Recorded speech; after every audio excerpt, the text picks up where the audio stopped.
کریم اما بعد فاعوذ باللہ من الشیطان الرجیم بسم اللہ الرحمن الرحیم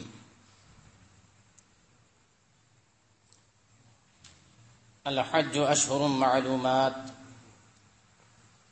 فمن فرض فیہن الحج فلا رفث ولا فسوق ولا جدال فی الحج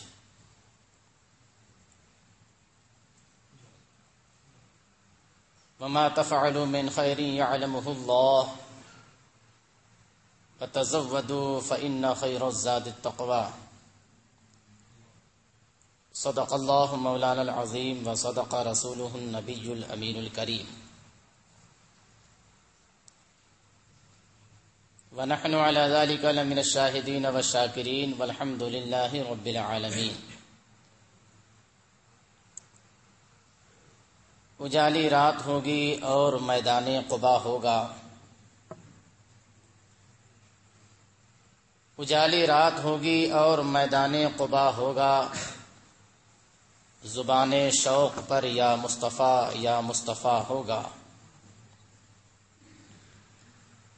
اترتے ہوں گے رحمت کے فرشتے آسمانوں سے، کہیں نور نبی ہوگا کہیں نور خدا ہوگا.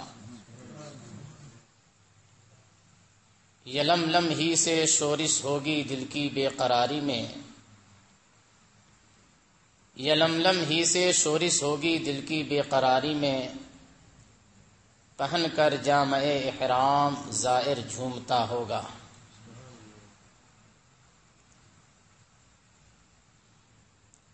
قال اللہ تبارک و تعالی فی شان حبیبہ الکریم ان اللہ وملائکتہ یصلون علی النبی یا ایہا الذین آمنوا صلوا علیہ وسلموا تسلیما. اللہم صل علی سیدنا و مولانا محمد معدن الجود والکرم وآلہ واصحابہ وبارک وسلم صلاة و سلاما علیک یا سیدی یا رسول اللہ صلی اللہ تعالی علیہ وسلم.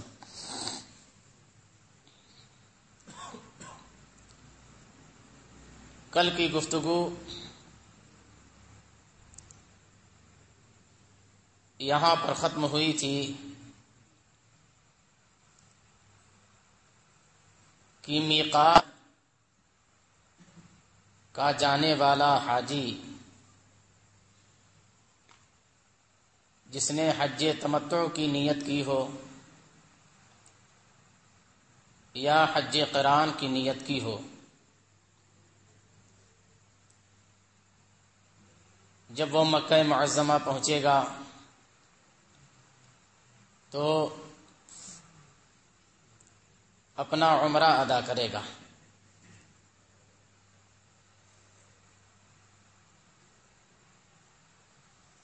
عمرے میں 5 چیزیں شمار کی گئی تھیں. پہلی چیز احرام، دوسری چیز خانہ کعبہ کا طواف، تیسری چیز رمل اور اجتماع، چوتھی چیز صفا اور مروہ کی سعی، اور 5ویں چیز حلق یا تقصیر. لیکن جو 5ویں چیز حلق یا تقصیر یعنی اپنے بالوں کو کاٹنا یا پورا بال اتروا لینا، تقصیر کہتے ہیں اپنے بالوں کو تھوڑا سا کاٹ لینا، اور حلق کہتے ہیں اپنے پورے بال کو اتروا لینا. تو جس نے تمتع کی نیت کی ہے وہ اپنے بال کو کاٹے گا یا اپنے پورے بال کو اتروا لے گا. لیکن جس نے حج قران کی نیت کی ہے، صفا اور مروہ کی سعی کرنے کے بعد وہ اپنے بال کو نہیں اتروائے گا، بلکہ وہ اسی طریقے سے اب مکہ معظمہ میں رہے گا اور 8ویں تاریخ کا وہ انتظار کرے گا، اس لیے کہ وہ احرام ہی میں ہے، اب اسے نئے احرام کی ضرورت نہیں. اور حج تمتع کی نیت کرنے والا وہ تو اپنے بالوں کو اتروا لینے کے بعد احرام سے الگ ہو گیا، اپنے نارمل ڈریس میں وہ رہے گا. اب اس بیچ میں جتنے دن بھی گزرتے ہیں، 4 دن، 5 دن، 6 دن، اس بیچ میں وہ کیا کرے گا؟ تو حج تمتع کرنے والا وہ تو نارمل ڈریس میں ہے، لیکن اس کے لیے بھی اور وہ جس نے حج قران کی نیت کی ہے اس کے لیے بھی فقہائے کرام نے یہ فرمایا کہ وہ زیادہ سے زیادہ اللہ تبارک و تعالی کے گھر خانہ کعبہ کا وہ طواف کرے، نفلی طواف بغیر رمل اور استباء کے، چاہے وہ حج قران کی نیت کرنے والا ہو یا نارمل ڈریس میں طواف کرنے والا ہو، بغیر رمل اور استباء کے وہ نفلی طواف کرے، اور ہر طواف کے بعد 2 رکعت واجب الطواف وہ پڑھے، ملتزم کے پاس آئے اور آب زمزم پیے۔ یہ زیادہ سے زیادہ اسے کرنا ہے۔ قرآن عظیم کی تلاوت بھی کرے اور نفل نمازیں بھی پڑھے، کچھ قضا بھی پڑھے، لیکن سب سے زیادہ جو اسے کام کرنا ہے وہ خانہ کعبہ کا طواف کرنا ہے، اس لیے کہ نفل نماز تو وہ کہیں بھی پڑھ سکتا ہے، اپنی قضا نمازیں وہ کہیں بھی پڑھ سکتا ہے، قرآن عظیم کی تلاوت وہ کہیں بھی کر سکتا ہے، لیکن طواف صرف اور صرف مکہ معظمہ ہی میں ہو سکتا ہے۔ اس لیے زیادہ سے زیادہ جو ہے وہ طواف کرنے کی کوشش کرے۔ اب ایک مسئلہ یہاں پر یہ آتا ہے کہ وہ حاجی جسے حج کے بعد فوراً مکہ معظمہ سے واپس ہونا ہے، حج کے بعد اسے ٹائم نہیں ملے گا مکہ معظمہ میں رہنے کا، تو آیا وہ حاجی اور عمرہ کر سکتا ہے کہ نہیں؟ وہ جس نے حج تمتع کی نیت کی ہے، حج قران والا تو کر ہی نہیں سکتا ہے، اس لیے کہ وہ حج کے احرام میں ہے پہلے سے وہ، لیکن حج تمتع کی نیت کرنے والا جو احرام سے الگ ہو چکا ہے اور اس کے پاس 4-5 دن ابھی مکہ معظمہ میں حج سے پہلے ہیں، تو وہ اور بھی عمرے کر سکتا ہے یا نہیں؟ تو فقہائے متقدمین نے تو یہ لکھا ہے کہ وہ عمرہ نہیں کر سکتا، لیکن چونکہ جس وقت انہوں نے یہ چیز لکھی ہے اس وقت معاملہ یہ تھا کہ سارا پروگرام آدمی کے اپنے اوپر تھا، اور جا کر آدمی 2 مہینہ 3 مہینہ وہاں پہ رہتا تھا، تو حج کے بعد بھی اچھا خاصا ٹائم ملتا تھا، حج سے پہلے بھی اچھا خاصا ٹائم ملتا تھا، اس لیے لوگ حج کے بعد کیا کرتے تھے عمرہ۔ لیکن وہ آدمی جسے فوراً واپس ہونا ہے حج کے بعد، تو اگر اس 5 دن میں وہ عمرہ ادا نہیں کرتا ہے کچھ نفلی، تو پھر ایسی صورت میں وہ تو اس ثواب سے محروم رہ جائے گا۔ تو اس سلسلے میں فقیہ عصر حضرت علامہ مفتی محمد شریف الحق صاحب قبلہ امجدی علیہ رحمۃ و رضوان نے بہت پہلے یہ فتویٰ دیا کہ وہ حاجی جسے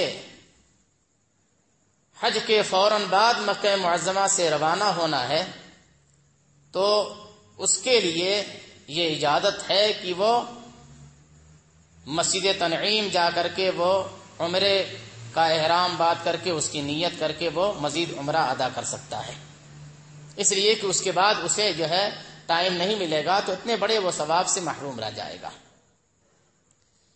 لیکن جسے رہنا ہے حج کے بعد بھی، تو اس کے لیے بہتر یہی ہے کہ وہ انہی فقہائے کرام کے مذہب و مسلک اور ان کے بیان کیے ہوئے مسئلے پر عمل کرے کہ حج کے بعد وہ مزید عمرہ کرے۔ تو اب اس بیچ میں اسے زیادہ سے زیادہ جو کرنا ہے وہ خانہ کعبہ شریف کا طواف کرنا ہے۔ اب اس میں ایک ترتیب آپ اپنے ذہن میں رکھیں کہ جس طواف کے بعد سعی ہوتی ہے، اس طواف کے بعد پہلے مقام ابراہیم پر نماز پڑھنی ہوتی ہے، پھر ملتزم پہ آنا ہوتا ہے، پھر آب زمزم پینا ہوتا ہے۔ اور جس طواف کے بعد سعی نہیں ہوتی ہے اس طواف کے بعد پہلے ملتزم پہ آنا ہے، پھر مقام ابراہیم پر نماز پڑھنا ہے، پھر آب زمزم پینا ہے۔ جس طواف کے بعد سعی ہے اس طواف کے بعد پہلے نماز، پھر ملتزم، پھر آب زمزم۔ اور جس طواف کے بعد سعی نہیں ہے اس میں پہلے ملتزم پہ آنا ہے، پھر مقام ابراہیم پر نماز پڑھنی ہے، پھر اس کے بعد آب زمزم پینا ہے۔ اب انتظار کرتا رہا وہ یہاں تک کہ 8 ذی الحجہ، ہندوستان کی تاریخ کے اعتبار سے شاید جو ہے وہ 14 یا 13 اکتوبر پڑے، 14 یا 13 اکتوبر پڑے گی، اور یہاں کی تاریخ کے اعتبار سے 14 اکتوبر شاید پڑے، اور وہاں کی تاریخ کے حساب سے پتہ نہیں کیا پڑے، اس لیے کہ وہاں نہ چاند دیکھا جاتا ہے اور نہ چاند کے اعتبار سے کچھ ہوتا ہے۔ اس چیز کو آپ اپنے ذہن میں رکھیے گا، جو بات ہو اس کو خلاصہ بیان کرنے میں ہمارے لیے بھی عافیت ہے اور آپ کے لیے بھی عافیت ہے۔ چھپا کر کے ہو سکتا ہے کہ میں آپ کو تو خوش کر لوں لیکن اللہ و رسول اس سے خوش نہیں ہوں گے۔ کتمان علم کا چھپانا یہ حرام ہے اور مصلحت دین کے خلاف ہے۔ اور ایک طریقہ یہ بھی ان لوگوں نے اب نکالا ہے کہ سنت تو یہ ہے کہ 8 تاریخ کو، جسے یوم الترویہ کہتے ہیں شریعت کی زبان میں، 8 تاریخ کو مکہ معظمہ سے مینا کے لیے نکلا جائے۔ لیکن اب جتنے بھی معلمین ہیں وہ سب کے سب پورے قافلے کو 7 تاریخ کو یا 8 کی رات ہی میں نکال دیتے ہیں۔ 8 کی رات ہی میں، 7 کا دن ڈوب جانے کے بعد وہ پہلے ہی لسٹ لگ جاتی ہے، آپ لوگ اپنے سامان کو تیار رکھیں اور یہ کریں وہ کریں، اور پھر وہ 8 ہی کو مغرب بعد اور عشاء بعد نکالنا شروع کر دیتے ہیں، رات ہی میں آدمی پہنچ جاتا ہے۔ اور جبکہ مینا میں جو سنت ہے وہ سنت یہ ہے کہ یوم الترویہ 8 تاریخ کو ظہر کی نماز مینا میں جا کر پڑھنی ہے۔ 8 تاریخ کو ظہر کی نماز، عصر کی نماز، مغرب کی نماز اور اس دن کی عشاء کی نماز، اور 9 تاریخ کی فجر کی نماز، یہ 5 نمازیں 8 تاریخ کو نکل کر کے مینا میں پڑھنی ہیں۔ 8 تاریخ کو نکل کر کے مینا میں پڑھنی ہے۔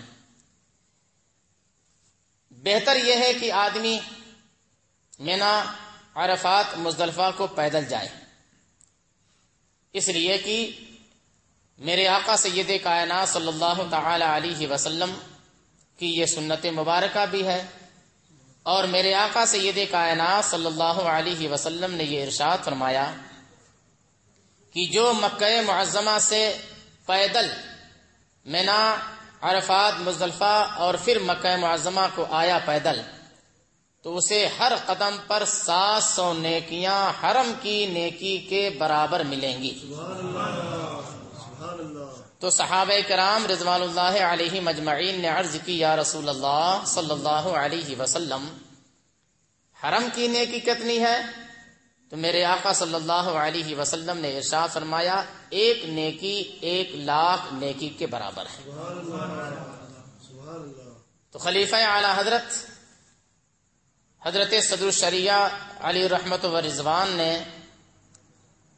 سب کا ٹوٹل لگا کے بتایا کہ اب ایسی صورت میں جو پیدل مکہ معظمہ سے چلا اور پورا سفر پیدل طے کرتے ہوئے مکہ معظمہ پہنچا، تو اسے ایک قدم پر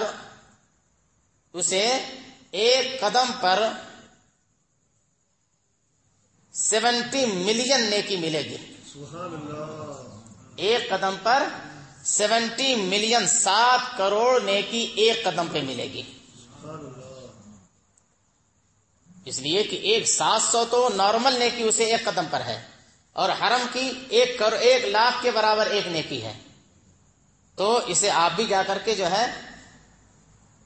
اپنے کیلکولیٹ سے کیلکولیٹ کیجئے گا، تو ایک قدم پر جو ہے وہ 7 کروڑ نیکی آئے گی۔ اب آپ اندازہ لگائیں کہ مکہ معظمہ سے آدمی پیدل نکلا اور چل کر کے یہاں تک آیا تو اس کا بھی ٹوٹل حضرت صدر شریعہ نے بتایا کتنا ملے گا۔ اب اس کا ٹوٹل ہم آپ کیسے بتا سکتے ہیں؟ کوئی چھوٹا قدم رکھے گا، کوئی بڑا قدم رکھے گا، کوئی دوڑتا ہوا جائے گا، کوئی بہت جو ہے وہ متوسط رفتار سے جائے گا، کوئی بہت جو ہے سلو رفتار سے جائے گا۔ تو لیکن یہ اللہ والے ہیں کہ وہ قدم کو گن لیا کرتے ہیں، یہ ان کی نگاہ ہے، ہم اور آپ اس تک نہیں پہنچ سکتے۔ لیکن بہرحال یہ اتنا بڑا فائدہ اس میں ہے کہ پیدل جانے میں اتنی زیادہ نیکیاں ملیں گی، اور میرے آقا سید کائنات صلی اللہ علیہ وسلم کی سنت مبارکہ ادا ہوگی، نیکیاں بھی ملیں گی، سنت بھی ادا ہوگی۔ لیکن اگر میں اپنے ایکسپیرینس اور تجربے کی بات کروں تو سب سے بہترین حج یہ ہوگا کہ آدمی پیدل جائے، سب سے بہترین حج یہ ہوگا کہ آدمی پیدل جائے۔ بہرحال اب حج تمتع جس کی نیت جس نے کی تھی آج 8 تاریخ کو، یا اگر اسے اپنے قافلے کے ساتھ ہی نکلنا ہے، معلم کی بس سے نکلنا ہے، تو 7 تاریخ کو وہ احرام کا نہا کر کے، جو طریقہ پیچھے کل بتایا میں نے، وہ اس طریقے سے وہ اپنا سب احرام کے لیے تیار ہو کر کے احرام کی لنگی اور چادر پہن کر کے مسجد حرام شریف میں وہ چلا جائے، اور احرام کی نیت سے 2 رکعت نماز جس طریقے سے جو میں نے کل بتایا اسی طریقے سے پڑھ کر کے لبیک بالحج، اور پھر نیت اللہم انی ارید الحج فیسرہ لی وتقبلہ منی، نویت الحج واحرمت بہ مخلصا للہ تعالی، لبیک بالحج لبیک اللہم لبیک لبیک لا شریک لک لبیک ان الحمد والنعمت لک والملک لا شریک لک۔ اس کو کم سے کم 3 مرتبہ پڑھ لے۔ اب وہ حج کے احرام میں ہو گیا، اب یہاں سے اس کا تلبیہ یعنی لبیک جاری ہی رہے گا، لبیک جاری ہی رہے گا، اور سب سے زیادہ اسے جو پڑھنا ہے وہ لبیک ہی پڑھنا ہے، جیسا کہ کل میں نے عرض کیا۔ تو 7 تاریخ کو جانا ہو تو 7 تاریخ کو وہ تیار ہو جائے، اور اگر اسے پیدل چلنا ہے تو 8 تاریخ کو وہ تیار ہو کر کے وہ بہرحال وہ حج کا احرام باندھے، اور قران کی نیت جس نے کی ہے وہ آلریڈی پہلے سے وہ احرام کے عالم میں وہ ہے۔ اب وہ چلے، جب مینا نظر آئے تو اس کی بھی دعا فقہائے کرام نے لکھی ہے، اللہم ھذہ منن فمنن علی بما مننت علی اولیائک، یا اللہ یہ مینا ہے، پروردگار عالم میرے اوپر تو احسان فرما جس طریقے سے تو نے اپنے دوستوں اولیاء کے اوپر احسان فرمایا ہے۔ تو 8 تاریخ کو مینا میں پہنچ کر کے ظہر کی نماز، عصر کی نماز اور مغرب کی نماز، پھر عشاء کی نماز، اور پھر صبح فجر کی نماز، یہ اتنی نمازیں پڑھنی ہیں۔ اب جا کر کے وہ خیموں کا جائزہ نہ لے، پہنچ جائے، اپنی جو جگہ مل جائے ٹینٹ کے اندر، وہ ذکر و اذکار میں اپنا پورا وقت گزارے، ذکر و اذکار میں اپنا پورا وقت گزارے۔ فقہاء نے یہ بھی لکھا ہے کہ وہ رات اگر وہ جاگ کر کے گزارے تو یہ اس کے لیے بہت بہتر ہے، لیکن کیونکہ اس کے بعد ابھی عرفات اور مزدلفہ دونوں باقی ہیں، تو اس لیے اگر وہ کچھ آرام کرنا چاہے تو آرام کر لے، لیکن عشاء کی نماز جماعت کے ساتھ اور فجر کی نماز جماعت کے ساتھ یہ دونوں پڑھ لے، لیکن وہاں کی جماعت کے ساتھ نہیں، اپنے ٹینٹ میں اپنے خیمے میں سنی صحیح العقیدہ امام ہو۔ پہلے کیا تھا کہ مسجد خیف میں جا کر کے وہ نماز پڑھے، تو مسجد خیف میں جا کے نماز پڑھے، اور ہر دن خطبہ ہوا کرتا تھا حج کے مسائل پر، تو فقہا فرماتے ہیں کہ اسے جا کر کے سنیں۔ لیکن یہ اس زمانے میں تھا جب وہاں پر اہل سنت و جماعت کی حکومت تھی، اہل سنت و جماعت کے امام تھے۔ اب وہاں پر ٹوٹلی نجدی امام ہیں، اس لیے نہ ان کا خطبہ سننا ہے آپ کو، اور نہ ان کے پیچھے آپ کو نماز پڑھنی ہے۔ اور اپنے ٹینٹ میں بھی بہت لحاظ اور خیال رکھیے گا، یہ جتنے تبلیغی ہیں سب سے بڑا کام یہی کرتے ہیں کتنے ایسے ہوتے ہیں ٹائم ہونے سے پہلے ہی وہ اذان کر دیتے ہیں، اتنا ان کو پڑی رہتی ہے، اور مصلی بچھا کے پہلے سے بیٹھ جائیں گے۔ لیکن اگر ایک سنی عالم اگر آپ کو مل جائے گا وہاں پہ تو اتنا جان لیجئے گا کہ وہ شیر ہوگا وہاں پہ، یہ سارے بھیڑیے ہوں گے، کوئی ان کے سامنے نہیں آئے گا۔ آپ مکہ معظمہ ہی میں آب زمزم اس نیت سے پی لیجئے گا کہ ہر جگہ مجھے سنی عالم کی رہنمائی ملے، ہے نا، یہ آب زمزم اس نیت سے پی لیجئے گا کہ میں کہیں بھی ہوں مجھے سنی عالم کی رہنمائی ملے، تو انشاءاللہ الرحمن سچے دل سے آپ پیئیں گے تو یہ رہنمائی آپ کو ملے گی۔ تو عشاء کی نماز جماعت سے پڑھ کے کچھ ذکر و اذکار کر کے آدمی جو ہے وہ سو جائے، اور ایک بات کا لحاظ رہے کہ یہ وہ مقدس سفر ہے کہ اس میں آپ ایک آن کے لیے بھی بے وضو نہ رہیں، ہر دم آپ وضو کے ساتھ رہیں۔ اور مینا کے لیے یہ لکھا ہے کہ یہ شب تو آپ وضو کے ساتھ ہی سوئیں، اس لیے کہ جب آدمی وضو کے ساتھ سوتا ہے تو اس کی روح عرش تک بلند ہوتی ہے، اس کی روح عرش تک بلند ہوتی ہے، اس لیے وہ وضو کے ساتھ سوئیں۔ اور صبح جلدی اٹھ لے، اس لیے کہ سارا کراؤڈ وہیں پہ ہے، تو آپ ٹوائلٹ کے لیے جائیں گے وہاں پہ بھی آپ کو جو ہے رش ہوگا، وضو کے لیے جائیں گے وہاں پہ بھیڑ ہوگی، اس لیے ذرا جلدی آپ اٹھ جائیں اور ان تمام چیزوں سے اپنے آپ کو فارغ کر لیں، تو نہ وہاں بھیڑ ملے گی، اور یہاں ابھی سب لوگ سو رہے ہیں یا وضو میں لگے ہوئے ہیں، دوسرے انتظام میں لگے ہوئے ہیں، ادھر آپ کی تلاوت بھی ہو جائے گی، کچھ ذکر و اذکار بھی ہو جائے گا۔ اور اس کا طریقہ یہ ہے کہ ان دنوں میں کم کھانے کی کوشش کریں، کم کھانے کی کوشش کریں، کم کھانے سے سستی بھی نہیں رہے گی، نیند بھی نہیں آئے گی، سستی بھی نہیں رہے گی، نیند بھی نہیں آئے گی۔ تو جب نیند نہیں آئے گی تو آدمی بالکل جو ہے تازہ دم ہو کر کے ساری عبادتیں کرے گا، اور جو کچھ بھی کرے گا اس میں طبیعت اسی لگے گی۔ بہرحال جب 9 ذی الحجہ کی صبح فجر کی نماز پڑھ لیا تو ابھی وہ جو ہے ذکر و اذکار ہی میں لگا رہے سورج نکلنے تک۔ اس میں بہت سے لوگ جو ہے وہاں بھی جا کر کے جو ہے بس اپنا نیتا گیری چالو کر دیتے ہیں، اور یہ بس آ گئی ہے، وہ ہو چکا ہے، وہ ہو چکا ہے، اپنے ساز و سامان رکھو، گھبرانے کی کوئی ضرورت نہیں ہے۔ سورج نکل جانے کے بعد ہی مینا سے نکلنا ہے، سورج نکل جانے کے بعد ہی مینا سے نکلنا ہے، ورنہ کتنے ایسے ہوتے ہیں کہ فجر کی نماز اول وقت میں پڑھی، جا کے بحث میں بڑھ گئے اور سورج نکلنے سے پہلے ہی وہ عرفات پہنچ گئے، کوئی بہت زیادہ دور ہے نہیں، وہاں سے 8 کلومیٹر دور ہے، تو تھوڑی دیر میں وہ عرفات پہنچ گئے۔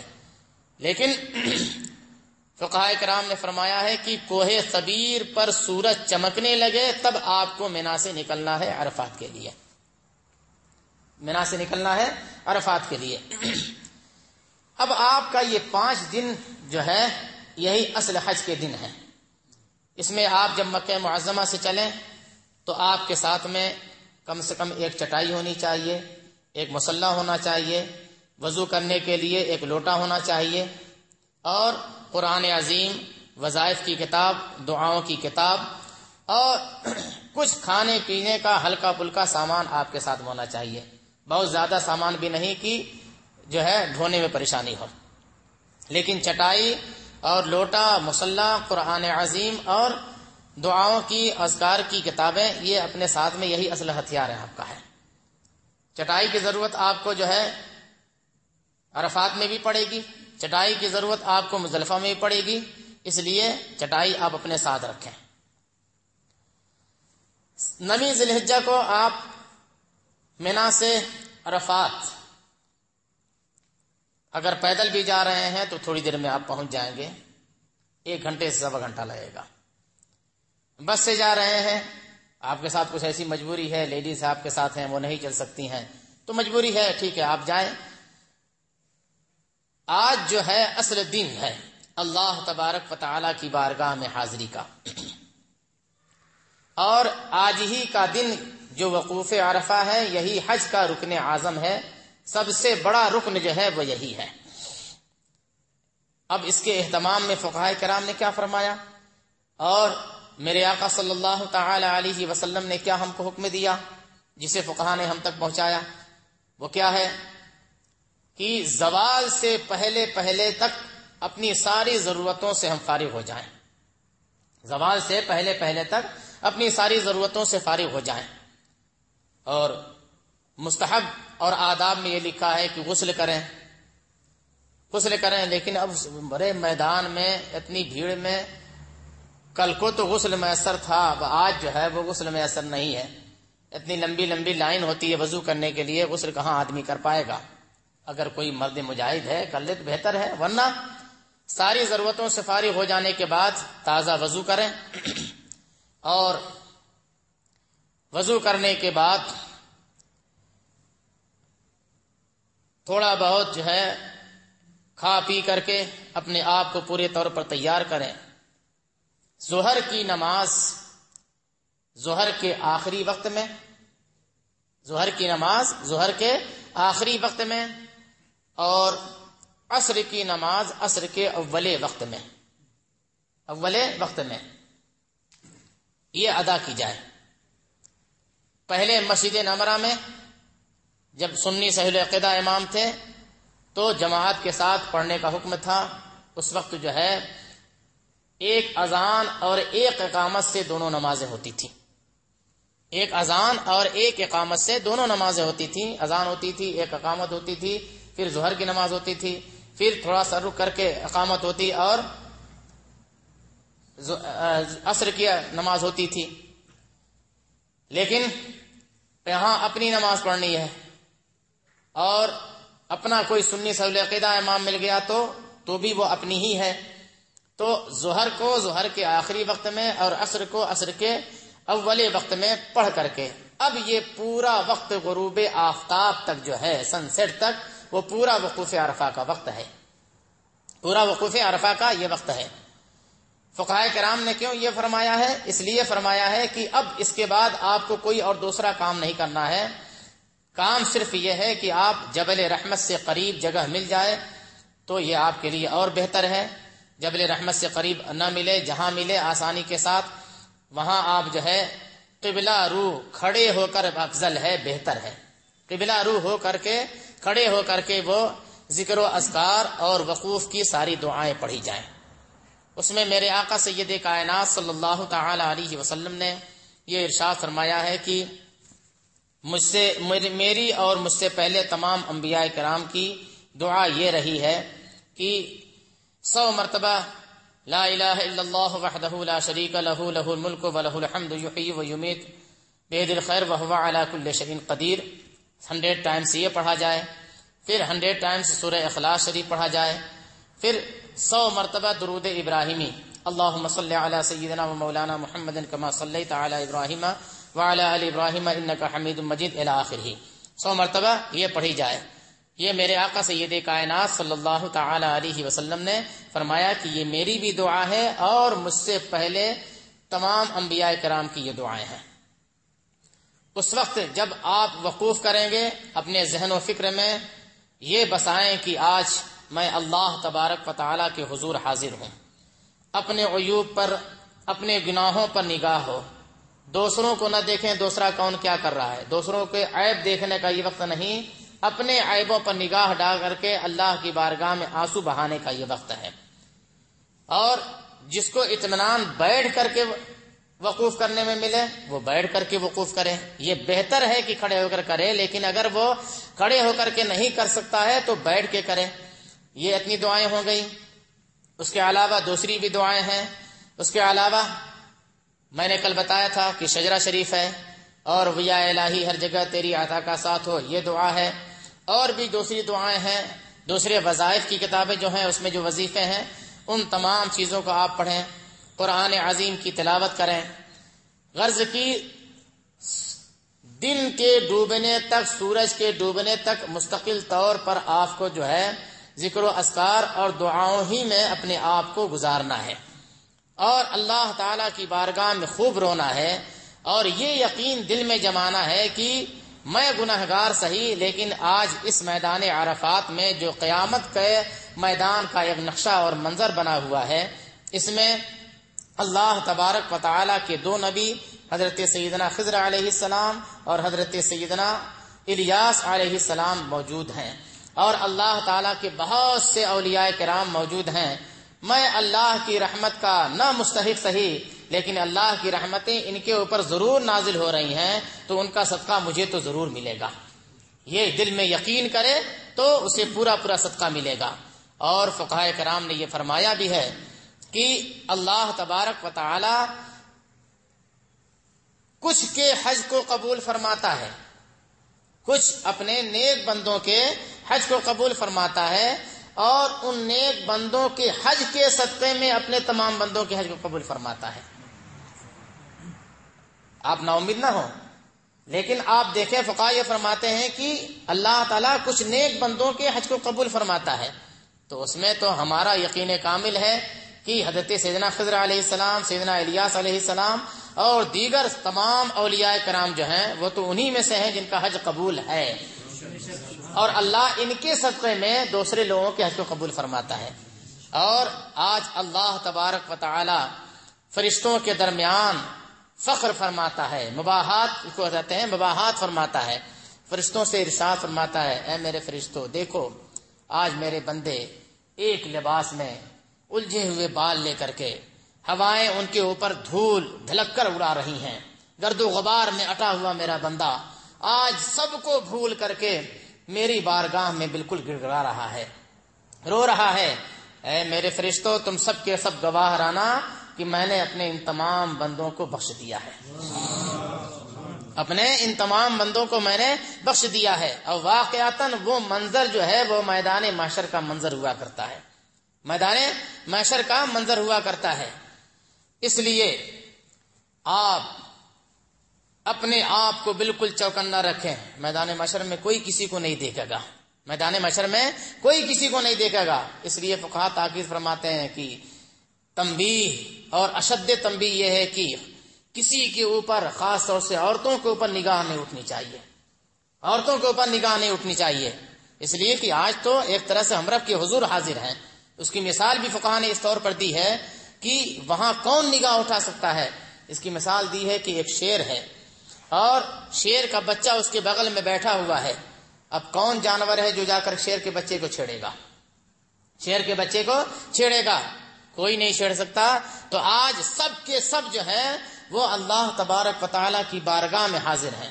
اب اللہ کی بارگاہ میں حاضر ہو کر کے کون بدنگاہی کرے گا؟ اللہ کی بارگاہ میں پہنچ کر کے کون جو ہے وہ غلط سوچ سوچے گا؟ اس لیے اپنے ذہن و فکر کو بالکل پاک و صاف رکھیں، اور غروب آفتاب تک جتنا رونا آ سکے وہ روئیں، جتنا رونا آ سکے یہ روئیں، اس لیے کہ آج آپ کے یہ آنسو جو ہے وہ پانی کے قطرات نہیں ہوں گے بلکہ یہ موتی کی لڑیاں ہوں گی۔ آج آپ کے آنسو موتی کی لڑیاں ہوں گی، جتنا روئیں گے یہ برباد نہیں جائے گا، یہ سب کا سب جو ہے آپ کے لیے ذخیرہ بنے گا۔ اس لیے زیادہ سے زیادہ اس میں روئیں، اور روئے گڑ گڑائیں، دعائیں کریں، اور دعا جب کا وقت ہو تو کھڑے ہو کر ہی دعا کریں، اور ڈھونڈیں کہ اگر کسی سنی عالم کا ساتھ مل جاتا ہے تو اس کی دعا میں شریک ہو جائیں، اس کی دعا میں شریک ہو جائیں۔ لیکن دعا جہاں بھی کریں وہ صرف اپنے لیے نہیں، اپنے لیے بھی کریں، اپنے احباب کے لیے کریں، رشتہ دار کے لیے کریں، اور تمام مؤمنین مؤمنات کے لیے کریں۔ جب دعا سب کو شامل کر کے کی جاتی ہے تو وہ دعا زیادہ قبول ہوتی ہے، وہ دعا زیادہ قبول ہوتی ہے۔ سورج ڈوبنے تک کچھ سوچنا نہیں ہے، کچھ دیکھنا نہیں ہے، دوسرے لوگ کچھ کرتے رہتے ہیں ان کو نہیں دیکھنا ہے۔ سورج ڈوبنے تک تو آپ کو عرفات ہی میں رہنا ہے، سورج ڈوب جانے کے بعد میدان عرفات سے نکلنا ہے، سورج ڈوب جانے کے بعد، سن سیٹ ہو جانے کے بعد میدان عرفات سے آپ کو نکلنا ہے۔ لیکن سورج ڈوب جانے کے بعد مغرب کی نماز یہاں نہیں پڑھنی ہے، مغرب کی نماز یہاں نہیں پڑھنی ہے۔ اب یہاں سے آپ سوچیں گے سواری پر مت جاؤں، لیکن بہتر یہ ہوگا کہ آپ جو ہے پیدل نکلیں تو اس میں زیادہ آپ کے لیے بہتری ہوگی، پیدل نکلنے میں زیادہ بہتری ہوگی۔ اس لیے کہ یہاں سے جو بسیں نکلتی ہیں مزدلفہ کے لیے، ان بسوں کا عالم یہ ہوتا ہے کہ ٹریفک کی وجہ سے بہت دھیرے دھیرے دھیرے دھیرے، کوئی بس 2 بجے رات میں پہنچتی ہے، کوئی بس 3 بجے رات میں پہنچتی ہے۔ بسیں جلدی نہیں پہنچتی ہیں، اس کو 3 گھنٹہ 4 گھنٹہ 5 گھنٹہ لگ جایا کرتا ہے، اور بس میں بیٹھے بیٹھے سر بھاری ہو جاتا ہے، اور آدمی کا وضو ٹوٹ جایا کرتا ہے، یہ ساری چیزیں ہوتی ہیں۔ اس لیے ساتھ میں اگر آپ کی عورتیں ہیں اور وہ بوڑھی نہیں ہیں، چلنے کے قابل ہیں تو ان کو بھی اتنا آپ انکریج کر لیں کہ وہ عرفات سے مزدلفہ کے لیے پیدل چلنے کو تیار ہو جائیں.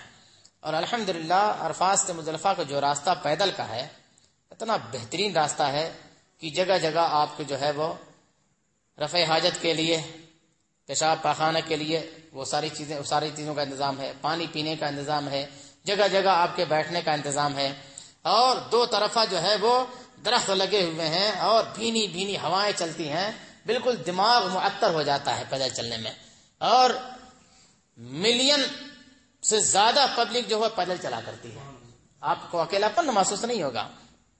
تو آپ نہایت شان و شوکت کے ساتھ پیدل بھی چلیں گے، ذہن بھی فریش رہے گا. راستے میں کہیں آپ کو کھانے پینے کی کوئی ضرورت ہوئی، بیٹھ کر کے آپ نے کھا بھی پی لیا بھی اور تھوڑا دیر آرام بھی کر لیا. اس طور پر آپ کا یہ سفر جو ہے گھنٹہ 1.5 گھنٹہ کے اندر جو ہے وہ طے بھی ہو جائے گا، ٹائم بھی بچے گا. اور ویسے بھی مزدلفہ سے آپ کو بس سے نہیں جانا ہے، مینا پیدل ہی جانا ہے، تو کیوں نہیں آپ عرفات ہی سے. اور رات کا سہانا وقت ہوتا ہے، بہت اچھا لگتا ہے. الحمدللہ میری حاضری 3 مرتبہ ہی، اور میں نے تینوں مرتبہ الحمدللہ پیدل ہی کیا ہے. تو میں اپنا تجربہ بھی آپ کو بتاتا ہوں، بہت بہترین یہ سفر ہوتا ہے. آپ پیدل جائیں تو یہ زیادہ بہتر ہوگا. تو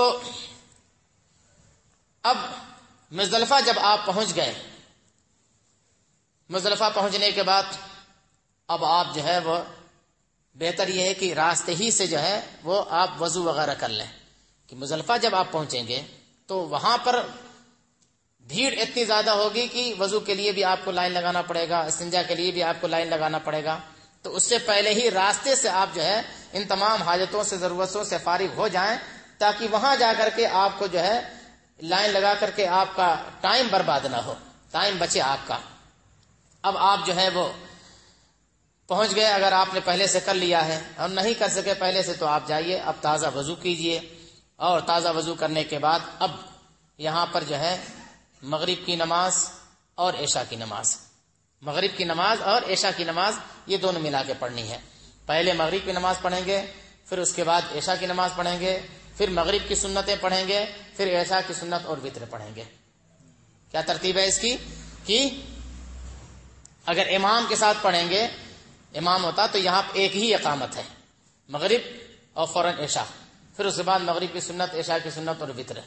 اکیلے پڑھیں گے جب بھی یہ ہے کہ مغرب پڑھیں گے، پھر اس کے بعد عشاء کی نماز پڑھیں گے، پھر مغرب کی سنتیں پڑھیں گے، پھر اس کے بعد عشاء کی سنت اور وتر پڑھیں گے. اب اتنا کر لینے کے بعد اب آپ کی ذمہ داری اور کیا ہے؟ اور ذمہ داری یہ ہے کہ یہیں سے آپ کو جو ہے وہ شیطان کو کنکری مارنے کے لیے کنکری اکٹھا کرنا ہے، کنکری اکٹھا کرنا ہے. لیکن اس میں یہ کیجیے گا کہ کہیں جو ہے وہ پتھر لے کر کے پتھر توڑ توڑ کے کنکری نہیں بنانا ہے. کنکریاں وہاں پہ جہاں پڑی ہوئی ہیں اسی کو چننا ہے آپ کو، پتھر توڑ کر کے نہیں بنانا ہے. تو اس لیے ساتھ میں ایک ٹارچ بھی آپ رکھیں، ساتھ میں ایک ٹارچ بھی رکھیں کہ تاکہ کنکری ڈھونڈنے میں آپ کے لیے آسانی ہو، کنکری ڈھونڈنے میں آپ کے لیے آسانی ہو. اور کیا آسانی ہو؟ اور آسانی یہ ہوگی، ہر طرح کے لوگ ہوتے ہیں، پڑھے لکھے لوگ بھی جاتے ہیں اور جاہل قسم کے لوگ بھی جاتے ہیں. اب جب کسی کو لائن لگانے میں دشواری ہوتی ہے تو وہ کہیں بھی رفع حاجت کے لیے بیٹھ جاتے ہیں. تو اب اگر آپ کے ساتھ ٹارچ ہوگی تو ایسی صورت میں کہاں گندگی ہے کہاں نہیں ہے اس سے بھی آپ بچ سکیں گے. اس لیے ٹارچ بھی ساتھ میں رکھیں. کنکری اکٹھا کرنا ہے. کنکری کتنی لینی ہے؟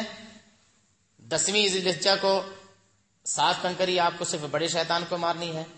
پھر 11ویں ذی الحجہ کو تینوں شیطان کو مارنی ہے تو 21 چاہیے. پھر 12ویں کو تینوں کو مارنی ہے، 21 چاہیے. اس طریقے سے 49 کنکری تو آپ کے لیے کمپلسری ہو گئی. لیکن ایسا بھی ہوتا ہے کہ اس میں کنکریاں لوس بھی ہو جاتی ہیں، مارنے میں جو ہے وہ گر بھی جاتی ہیں یا وہاں تک نہیں پہنچ سکی ہیں. اس لیے گن کر کے 49 نہیں زیادہ لے لیں کہ چلیے ٹھیک ہے بچ گئی، نہیں کہیں لوس ہوئی، نہیں آپ کی ضائع ہوئی، کسی دوسرے بھائی کی ضرورت ہو آپ اسے دے دیں.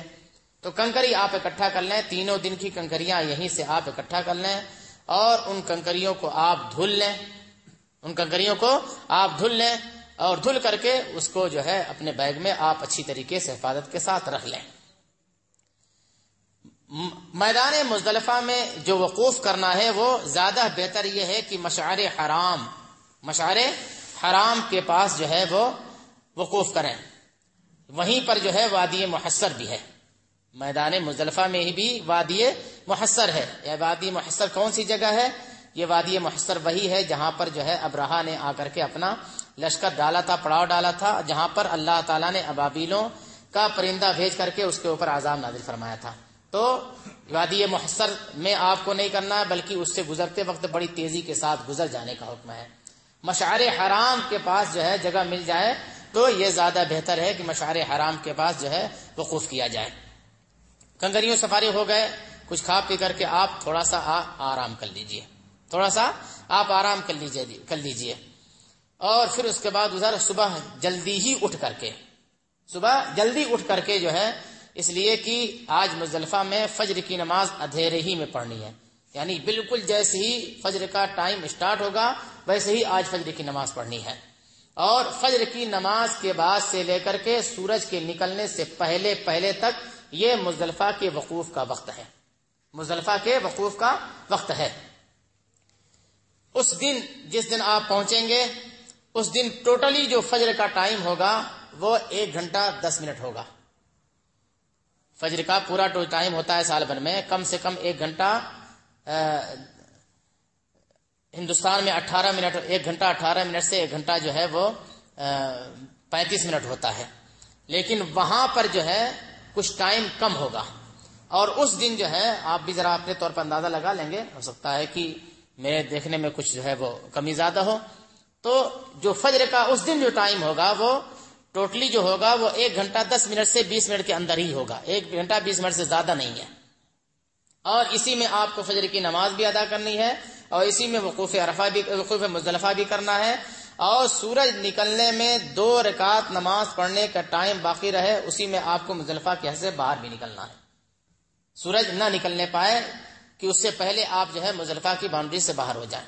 تو فجر کی نماز پڑھنے کے بعد یعنی ساری تیاریوں سے اور ساری ضرورتوں سے پہلے آپ فارغ ہو گئے، اور فجر کی نماز کے بعد فوراً اسی مصلی میں بیٹھ کر کے آپ اپنا وقوف، جو اس کی دعائیں ہیں اور جو کچھ بھی اس کو اذکار و وظائف ہیں، سب کچھ آپ جو ہے اسی وقت کریں گے۔ میدان عرفات اور میدان مزدلفہ، یہ 2 میدان عرفات کا وقوف یہ جو ہے رکن اعظم ہے، فرض ہے، اور مزدلفہ کا وقوف یہ واجب ہے۔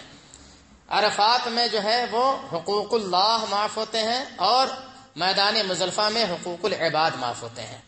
میرے آقا سید کائنات صلی اللہ تعالی علیہ وسلم نے میدان عرفات میں اللہ تعالی کی بارگاہ میں دعا کی، تو پوری دعا اللہ کے رسول صلی اللہ علیہ وسلم نے فرمائی، لیکن اللہ تبارک و تعالی نے حقوق اللہ کو معاف فرمایا اور حقوق العباد کو نہیں معاف فرمایا۔ پھر مزدلفہ جب میرے آقا صلی اللہ علیہ وسلم پہنچے اور یہاں پر میرے آقا صلی اللہ علیہ وسلم نے جب دعا فرمائی تو دعا کے درمیان ہی میرے آقا ہنس پڑے، تو صحابہ سے کہاں برداشت ہو، کس لیے ہنسے میرے آقا، کیوں مسکراہٹ یہ آئی؟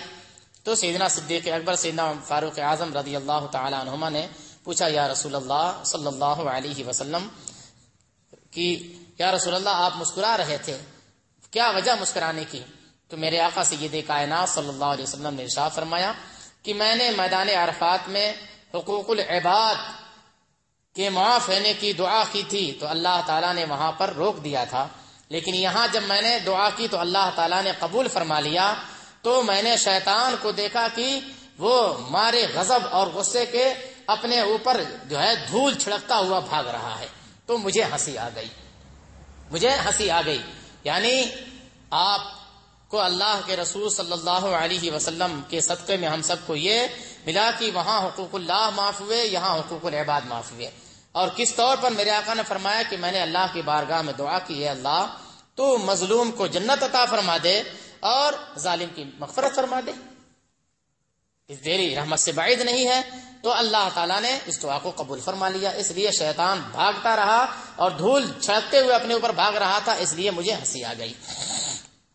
تو اب آپ کا وقوف مزدلفہ یہ پورا ہوا، آپ اب نکلیں گے یہاں سے، سورج نکلنے سے پہلے ہی مزدلفہ کی باؤنڈری چھوڑ دیں، روڈ پہ آ جائیں، اور اب مینا کے لیے آپ چلیں گے اپنے ٹینٹ کی طرف۔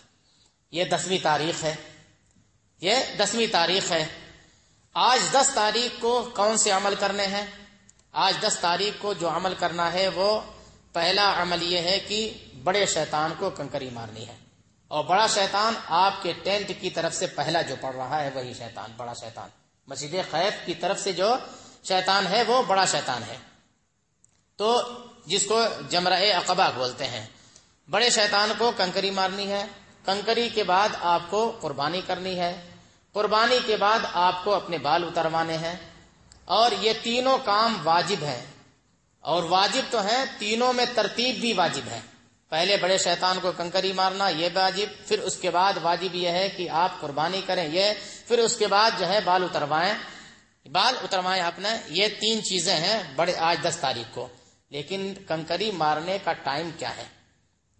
کنکری مارنے کا ٹائم کا ہے تو مسلم شریف کی حدیث میں رسول کائنات صلی اللہ تعالی علیہ وسلم کے عمل کو صحابہ نے بتایا کہ اللہ کے رسول صلی اللہ علیہ وسلم نے 10ویں ذی الحجہ کو طلوع آفتاب کے بعد، سن رائز کے بعد، زوال سے پہلے میرے آقا صلی اللہ علیہ وسلم نے، زوال کبریٰ سے پہلے میرے آقا صلی اللہ علیہ وسلم نے بڑے شیطان کو کنکری ماری، اور 11 اور 12 تاریخ کو رسول اکرم صلی اللہ علیہ وسلم نے زوال کے بعد تینوں شیطانوں کو کنکریاں ماری۔ تو 10 تاریخ کا جو ٹائم ہے وہ طلوع آفتاب کے بعد سے لے کر کے زوال سے پہلے تک کا ہے، زوال سے پہلے تک کا ہے، اور 11 اور 12 تاریخ کو جو ہے وہ زوال کے بعد سے غروب آفتاب تک ہے، جو مستحب وقت ہے، جو سنت وقت ہے، یہ ہے۔ تو 10 تاریخ کو پہلا کام کیا ہے کہ آپ آئیں خیمے میں، اگر بہت زیادہ تکان لگ رہی ہے آپ کو تو تھوڑا سا آرام کر لیں، اور تھوڑا سا آرام کرنے کے بعد جو ہے پھر آپ اپنی کنکریاں لے کر چلیں۔ کنکری کیسے ماریں گے؟ تو خیر راستہ تو انہوں نے اتنا بنا دیا ہے کہ اب بھیڑ بھاڑ جو ہے جیسے پہلے ہوتی تھی اور حادثے ہو جایا کرتے تھے، اب وہ خطرہ ٹل گیا۔ آپ جس راستے سے چلیں گے اب ادھر ادھر نہیں جا پائیں گے، اسی راستے پر آپ کو، اسی راستے سے چلتے ہوئے جمرہ تک آپ پہنچ جائیں گے۔ اب چاہے پہلی منزل پہ پہنچیں، چاہے دوسری منزل پہ پہنچیں، چاہے جو ہے آپ گراؤنڈ فلور پہ پہنچیں، لیکن آپ پہنچ جائیں گے۔ جب آپ پہنچے وہاں پہ کنکریاں لے کر، تو میرے آقا سید کائنات صلی اللہ تعالی علیہ وسلم کا عمل یہ رہا، طریقہ یہ رہا کہ میرے آقا صلی اللہ علیہ وسلم نے مینا کو اپنے داہنے ہاتھ پہ رکھا اور مکہ معظمہ کو اپنے بائیں ہاتھ پہ رکھا۔ تو مینا کو اپنے داہنے ہاتھ پہ رکھا اور مکہ معظمہ کو بائیں ہاتھ پہ رکھا۔ اس کا مطلب یہ ہوا کہ میرے آقا نے سیدھے چلتے ہوئے سامنے سے کنکری نہیں ماری بلکہ سائیڈ ہو کر کے ماری، سائیڈ ہو کر کے ماری، اور طریقہ اور بہتر بھی یہی ہے کہ آدمی سائیڈ ہو کر کے مارے۔ تو اگر آپ چلتے ہوئے ادھر ہی سیدھے سے ماریں گے تو معلوم ہے وہاں پر کتنے جنونی لوگ ہوتے ہیں، وہ بہت دور ہی سے جو ہے پتھر پھینکنا شروع کر دیتے ہیں، بہت دور ہی سے کتنے پتھر لوگوں کے سروں پہ پڑتے ہیں، اور وہاں جا کر کے اتنا ایمان جوش مارنے لگتا ہے، کوئی اپنا تھرمس پھینک رہا ہے، کوئی اپنا امبریلا پھینک رہا ہے، کوئی اپنا شوز پھینک کے مار رہا ہے، آج شیطان کو مارو، آج شیطان کو مارو، اتنا وہاں پہ جوش ہو جاتا ہے، اور یہاں وہابیوں سے جو گلے ملتے ہیں، یہی لوگ، انہی لوگوں کا جوش زیادہ وہاں پہ بڑھ جاتا ہے۔ تو اتنے جوش میں آنے کی ضرورت نہیں ہے، ہوش میں رہ کر کے سائڈ سے ہو لیں تاکہ کسی کی کنکری آپ کے سر پہ نہ پڑے۔ وہ شیطان کو پڑنی ہے، آپ الحمدللہ مسلمان مومن ہیں، آپ کے سر پہ نہیں پڑنی ہے، اس لیے سائڈ ہو لیں کدھر سے بھی، جہاں سے بھی آپ کو آرام ملے۔ لیکن رسول پاک صلی اللہ علیہ وسلم کی سنت کا خیال کرتے ہوئے کہ مجھے سنت ادا کرنی ہے، تو اب آپ جب جیسے فار ایگزامپل یوں آپ جیسے جا رہے ہیں اور ایسے ہی ہے راستہ جانے کا بھی ہے، تو آپ جو ہے وہ لیفٹ سائڈ میں آ جائیں گے تو مینا آپ کے رائٹ ہینڈ سائڈ پہ ہو جائے گا اور مکہ آپ کے جو ہے لیفٹ ہینڈ سائڈ پہ ہو جائے گا۔ اب آپ اپنے جھولے سے 7 کنکریاں پہلے سے نکال کر کے رکھ لیں، ہاتھ میں ایک کنکری لیں اور اس کنکری کو آپ اس طور پر جو ہے وہ پکڑیں اور اپنے ہاتھ کو اتنا اٹھائیں کہ یہ بغل کی چمک دکھ جائے، بغل دکھ جائے آپ کی۔ اب یہاں پر آ کر جو ہے وہ بسم اللہ الرحمن الرحیم، بسم اللہ اللہ اکبر، رغما للشیطان رضا للرحمن، اللہم اجعلہ حجا مبرورا وسعیا مشکورا وذنبا مغفورا، اتنا پڑھ کر کے آپ جو ہے وہ شیطان کو ماریں۔ لگ جانا یہ زیادہ بہتر ہے، اور اگر نہیں لگ رہی لیکن شیطان کے ایک ہاتھ کے قریب کنکری آپ کی پہنچ جا رہی ہے تو بھی یہ رمی میں شامل ہے.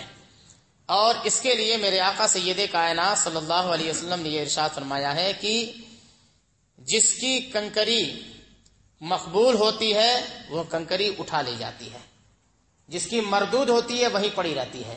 اس لیے اگر کسی کی کنکری کم بھی پڑ جائے تو وہاں کی پڑی ہوئی کنکریوں کو نہ اٹھائے، اس لیے کہ وہ مردود ہیں.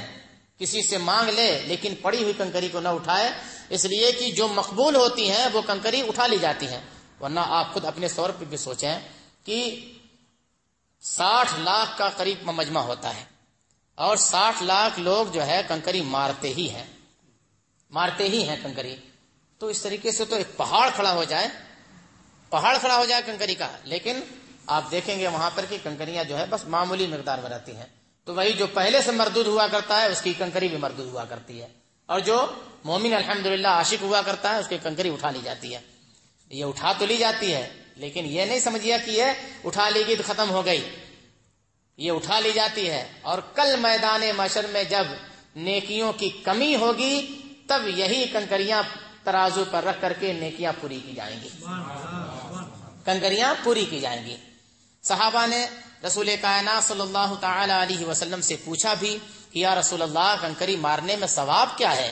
تو میرے آقا سید کائنات صلی اللہ تعالی علیہ وسلم نے ارشاد فرمایا کہ اس کا ثواب تمہیں اس وقت سمجھ میں آئے گا جب تمہارے پاس نیکیوں کی ضرورت ہوگی اور کوئی نیکی تمہارے پاس نہ ہوگی تو یہ کنکری تمہارے درمیان آئے گی ثواب بن کر کے یہ کنکری آئے گی. تو یہ طریقہ ہے کہ کنکری کو جو ہے کنکری اس طور پر آپ ماریں. اور آج 10ویں تاریخ کو صرف جو ہے وہ بڑے شیطان کو کنکری مارنا ہے، اور اس طور پر جو طریقہ میں نے پڑھا اس طریقوں کو آپ کے سامنے رکھا، اس کا لحاظ رکھیں.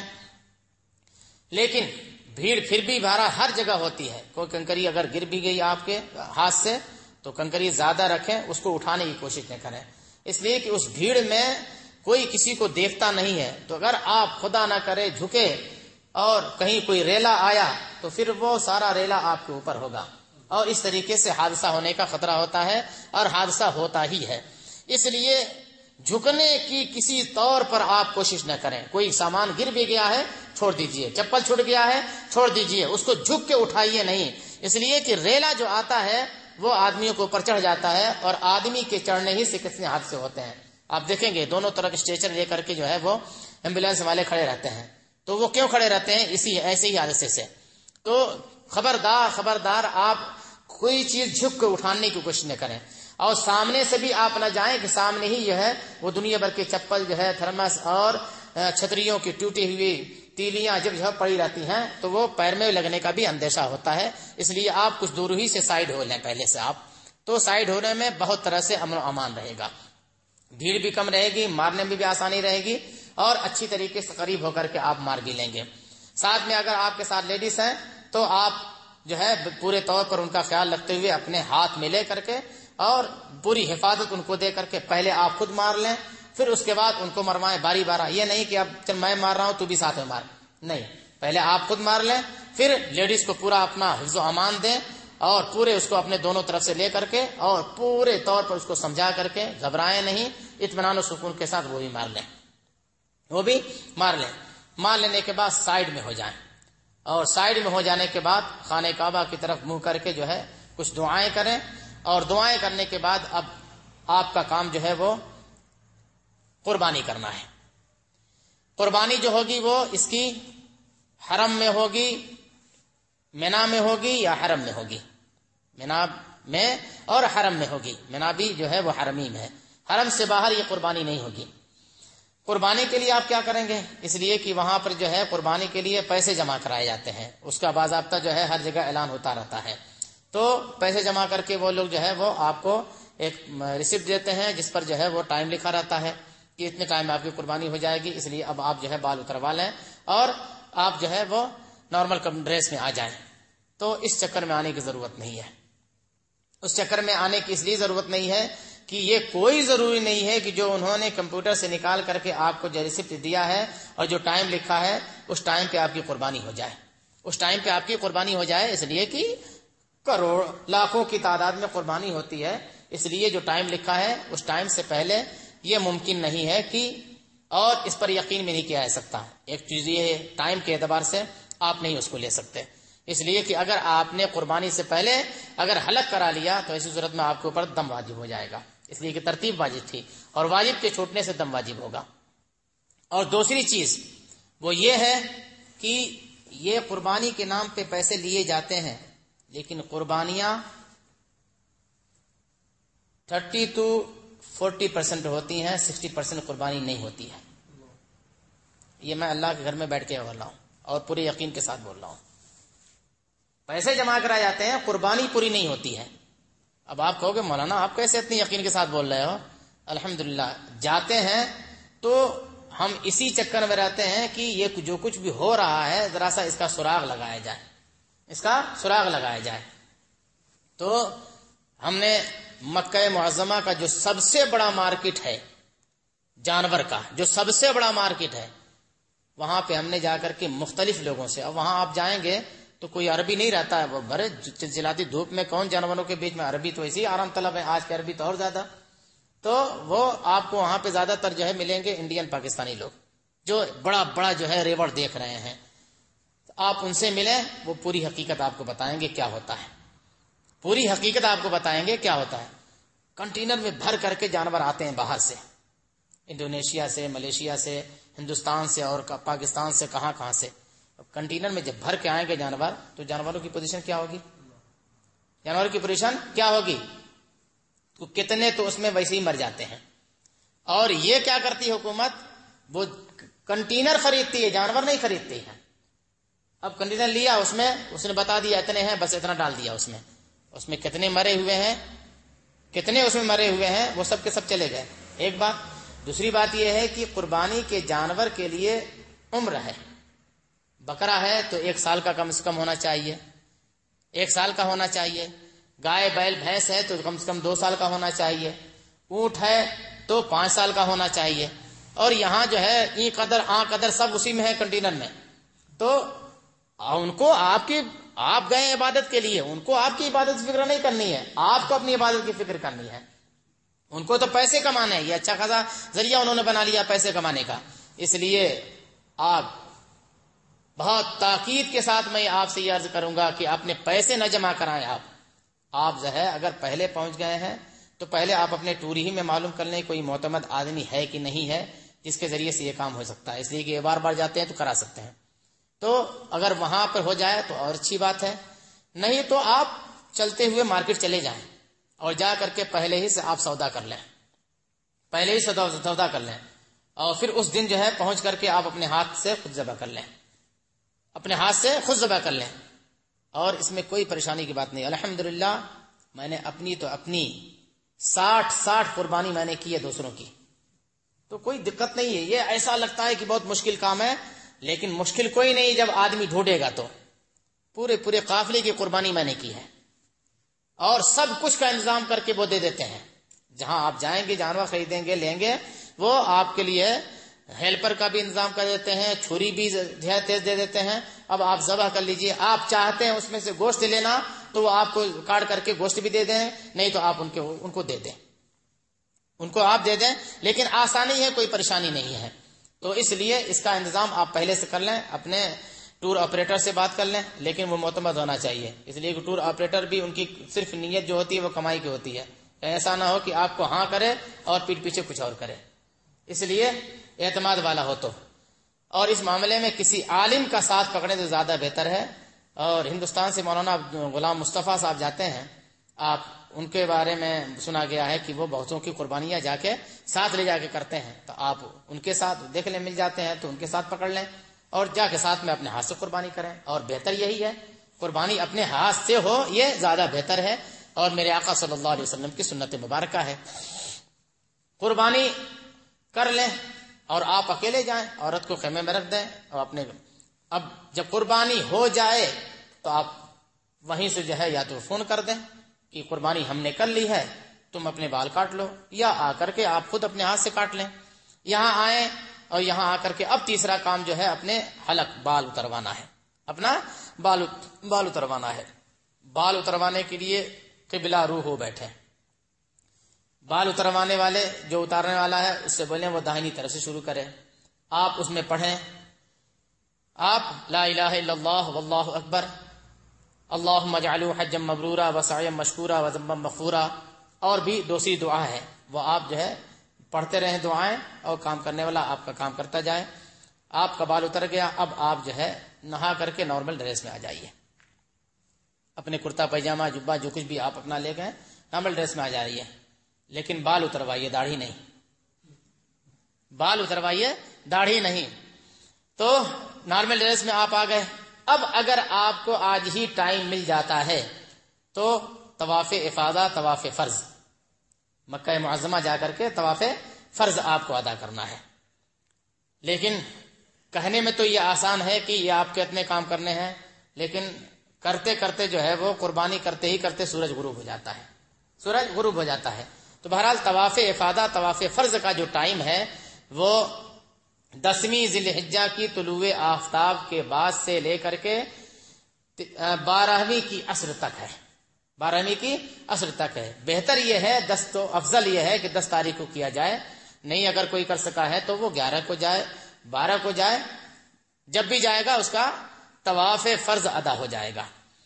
اب آج جو طواف فرض کرنا ہے تو اس کے لیے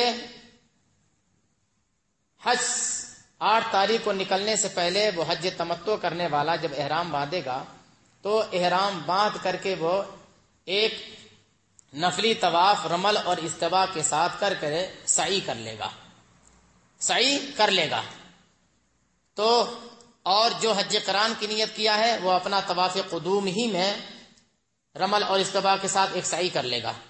تو جو اس نے حج سے پہلے جو سعی کر لی ہے رمل اور استوا کے طواف کے ساتھ جو سعی کر لی ہے، تو آج 10ویں تاریخ کو وہ طواف فرض ادا کرنے گیا یا 11ویں تاریخ کو، تو صرف طواف اس کو نارمل کرنا ہوگا اور اسے سعی نہیں کرنی پڑے گی.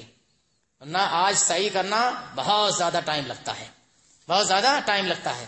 اس لیے حج سے نکلنے سے پہلے تمتع والا جب حج کا احرام باندھ لے تو وہ ایک طواف رمل اور استوا کے ساتھ کر لے اور پھر صفا مروہ کی سعی کر لے. تو یہ سعی جو ہے وہ 10 تاریخ کو آپ کو کام آئے گی کہ 10 تاریخ کو آپ کو سعی نہیں کرنا پڑے گا. یا قران کی نیت کی ہے تو وہ اس کو طواف قدوم کرنا ہی تھا. طواف قدوم میں جو ہے وہ رمل اور استوا کر کے وہ سعی کر لے تو آج پھر 10 تاریخ کو وہ سعی نہیں کرنی پڑے گی. صرف جو ہے وہ اسے جو ہے طواف پر جو ہے اکتفا کرنا ہوگا. طواف کر لیا تو 10 تاریخ کو موقع مل گیا، افضل یہی ہے کر لے، ورنہ کہ 11 کو جائے. اب اس کا طواف فرض ہو گیا. یہ حج کے یہ ارکان 10 تاریخ تک کے پورے ہو گئے. پھر 11 اور 12 تاریخ کا ابھی عمل باقی رہ جاتا ہے. 11 اور 12 تاریخ کا عمل یہ باقی رہتا ہے کہ 11 کو کیا کرنا ہے اور کب کا ٹائم ہے کنکری مارنے کا، پھر 12 کو کیا ٹائم ہے، اور 12 کو اگر سورج ڈوب گیا اور مینا ہی میں رہے تو پھر حاجی کو کیا کرنا ہے، اور پھر اس کے بعد کا عمل کیا ہے. اس کو انشاءاللہ الرحمن کل کی مجلس میں، اور کل نہیں پورا ہو پائے گا تو پرسوں کی مجلس میں مدینہ طیبہ تک کے سفر اور وہاں کی حاضری اور آداب یہ جو ہے انشاءاللہ الرحمن کل بیان ہوں گے. اللہ تبارک و تعالی جو کچھ بیان ہوا اسے قبول فرمائے، اور جنہوں نے بھی سنا ہے پروردگار عالم سب کے سننے کو قبول فرما کر یا اللہ سب کے لیے اس سرزمین کے سفر کو یا اللہ سب کے مقدر میں لکھ دے. جو جا رہے ہیں پروردگار عالم ان کے سفر کو قبول فرما اور ان کے مناسک کی ادائیگی میں آسانیاں پیدا فرما. تمام مناسک کو شریعت مطہرہ کے مطابق ادا کرنے کی یا اللہ ان کو توفیق عطا فرما، موقع عطا فرما. اور یا رب العالمین جو تڑپ رہے ہیں، جو اس نیت سے بیٹھے ہوئے ہیں پروردگار عالم ان کو بھی یہ موقع عنایت فرما. اللهم ربنا تقبل منا انك انت السميع العليم وتب علينا انك انت التواب الرحيم. وصلى الله تعالى على خير خلقه سيدنا ومولانا محمد وعلى آله وأصحابه أجمعين برحمتك يا أرحم الراحمين. لا إله إلا الله محمد رسول الله.